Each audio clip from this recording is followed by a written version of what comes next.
14-iyun kuni Birleşken Devletler Teşkilatı Kişilik Hukuk Oliy Kengashining 50-ci qatımlıq yig'ini Janmada o'tkazilgan. Bu yig'inda 47 davlat Xitoyning Uyg'ur rayonidagi kishilik huquq dafsanchiligini ayblash bayonotiga imzo qo'ygan. Hamda BDT Kishilik huquq oliy komissarini Uyg'ur rayoni haqidagi kishilik huquq dokladini e'lon qilishga chaqirgan.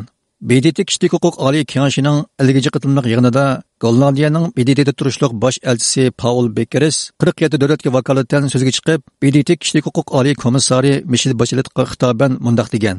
Mr. Vice President, this joint statement is on behalf of 47 countries. A full version will be on the extranet. Madam High Commissioner, we are gravely concerned about human rights in Xinjiang, China. Biz Xinjiang Uyg'ur avtonom rayonidagi kishilik huquq ahvoliga davomli va kuchli diqqat qilyapmiz. Atrofliq tekshirib tadqiq qilishlar va ishonchli dokladlar shuni ko'rsatdiki, 1 milliondan ko'p inson xohlagancha tutqun qilingan. Uningdan boshqa u rayondagi Uyg'ur va boshqa millatlar ta'qib va nazorat ostiga ilingan, xo'rlangan.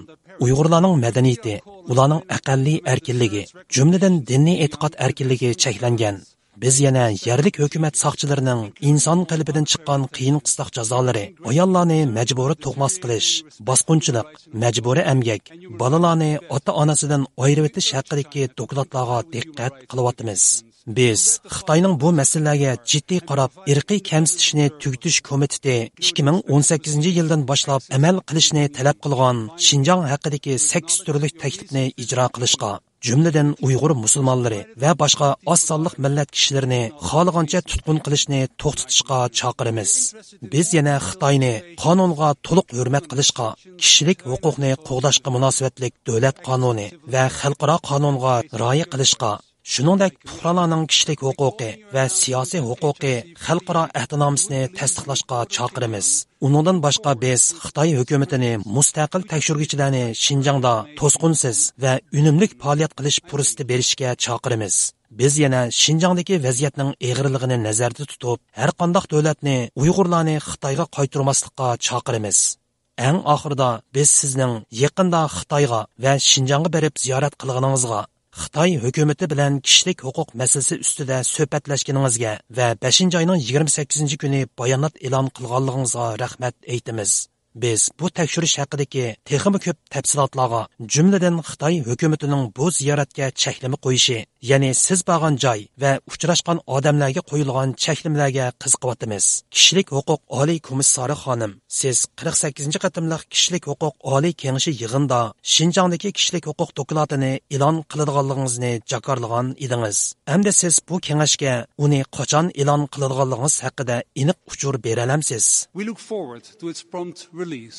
Could you please provide further information on the timeline? Kishilik huquqni kuzatish tashkilotining Xitoy ishlari mas'uli Sophie Richardson xonim Michelle Bacheletning bu dokladini e'lon qilishiga gumon bilan qaraydiganligini bildirib, mundaq dedi. The High Commissioner for Human Rights has now said that she will release the report before the end of her term. Birleşken Devletler Teşkilatı Kişilik Hukuk Ali Komissari vazifa muddati to'shishdan ilgari bu dokladni e'lon qiladiganligini aytdi. Bu balkim avgust yoki sentabr oylarida bo'lishi mumkin. Biz haqiqatan uning bu dokladni e'lon qilib bitishini umid qilamiz.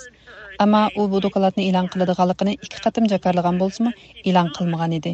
Biz uni bu qatimmi shunday qilamdikin deb gumon qilamiz. Ammo Birleşken Devletler Teşkilatı Kişilik Hukuk ishxonasining bu dokladini anglash nihoyatda muhim. Chunki bu dokladda kishilik huquqni tekshirish ishxonasi Uyg'ur va boshqa turkiy xalqlarga ilib berilgan insoniyatga qarshi jinoyatlarni baholaydi. What Human Rights Watch deems crimes against humanity targeting Uyghurs and other Turkic communities. Dünya Uyg'ur qurultiyining raisi Dolqin Aysa apandi Michelle Bacheletning bu oxirgi qatimliq vazifa o'tash muddatida u dokladni e'lon qilib o'tishini umid qiladiganligini bildirib, mundaq dedi.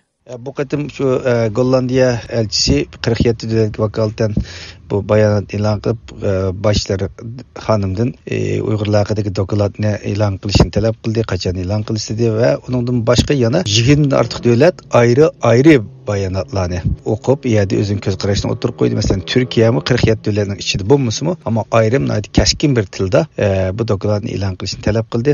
Bu tarixiy bir hodisa, demak, boshlar qiyin bir vaziyatda nurg'unlagan davlatlarning, ya'ni demokratik davlatlarning va hatto bir qism qatim Afrikadagi demokratik bo'lmagan davlatlarning bunda bir talablar bilan o'tirib qo'yishi boshlarni qiyin bir nimada qo'yib qo'yaqliq. Bugungi o'zining bergan xulosa dokladidimi o'zining uyaga tekshirish uchun bormaganligini desmi, ammo u yerda jazo lagerida turayotgan turmalardagi insonlar bilan ko'rishaolmaganligini, faqat sirtda burun turmalayotgan insonlar bilan kurashganligini qilish o'rgilik o'zining qisman bo'lsa-mu bu xatoligini e'tirof qilgan bo'ldi. Demak, bu chaqiriqlar bu dokladning e'lon qilinishiga muhim rol o'ynaydi, ammo bu boshlarning vazifadan ayrilganga taqriban 2 oydak bir vaqt qoldi. Eng oxirgi qatimda kishilik huquq yig'iniga qatnashish bo'lib hisoblanib o'zim shunda dedi. Balkim bu vazifadan ayrilishdan burun bu dokladni e'lon qilishi mumkin, ammo bir tarafdan Xitoyning besqisi, bir tarafdan demokratik va dunyoning adolat taraf turadigan davlatlarning boshqisi boshlarni qaysi taraf turadiganligi hamda bu tarixiy bir savolga bu ayol ketishdan burun qanday javob beradiganligi bizga o'xshash nurg'unlagan davlatlarni va kishilik huquq faoliyatchilarini tashkilotlarini diqqatini qo'zg'atdi. Bu yig'inda Xitoyning jinoyatini ayblab ovoz bergan davlatlarga Isroiliya va Afrikadagi Liberiya, Svatini qatorliq bir necha davlat qaytilgan. Dünya Uyg'ur qurultiyining raisi Luqun Aysa apandi Xitoyni ayblashga qaytilgan davlatlarga Xinjiang saqlash hujjatlarining ta'sir ko'rsatgan bo'lishi mumkinligini bildirdi.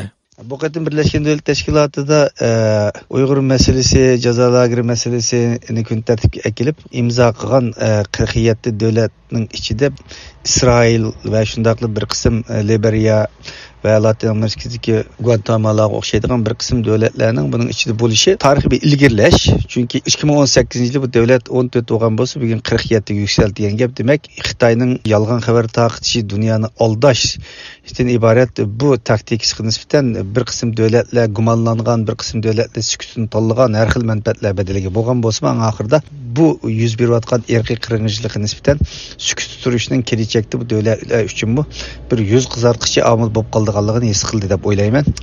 Uning ustiga bo'lib keyin o'tgan oylarda e'lon qilingan Xinjiang saqchi arxivi butun dunyoni yana bir qatim qayta o'ylanishga sabab bo'ldi, chunki sukut turadiganga bir sabab qolmadi.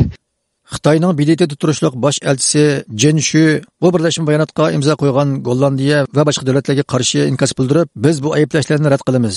Xinjiang to'g'risidagi doklad e'lon qilinmasligi kerak degan.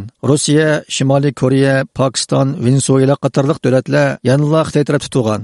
Yerusalim pochtasi gazetining xabar berishicha, Isroiliya bu yil 2-chi qatim bunday birlashma bayonotga imzo qo'ygan. O'tgan yil Amerika va Yevropadagi ko'plagan davlatlarning qo'llashi bilan Kanada bosh bo'lib Xitoyning kishilik huquq dafsanchiligini ayiblaydigan tashabbusnoma e'lon qilgan bo'lsa, bu yil Gollandiya bosh bo'lib birlashma bayonot e'lon qilgan. Gollandiya elchisi bu birlashma bayonotda Uyg'ur musulmonlarini xo'rlash degan iborani ishlatgan. Irqiy qirg'inchilik degan so'zni qo'llanmagan. Bosh shtabi Jenvaga joylashgan BDT kishilik huquq oliy kengashi Birlashgan Davlatlar Tashkilotining muayyan funksiyalik tarmoqi bo'lib, butun dunyodagi kishilik huquqni qo'g'dash va uni ilgari surish vazifasini ado qiladi ekan. Bu kengashga har qaysi davlatlardan 47 nafar vakil qatnashadi ekan va 3 yil vazifa o'taydi ekan.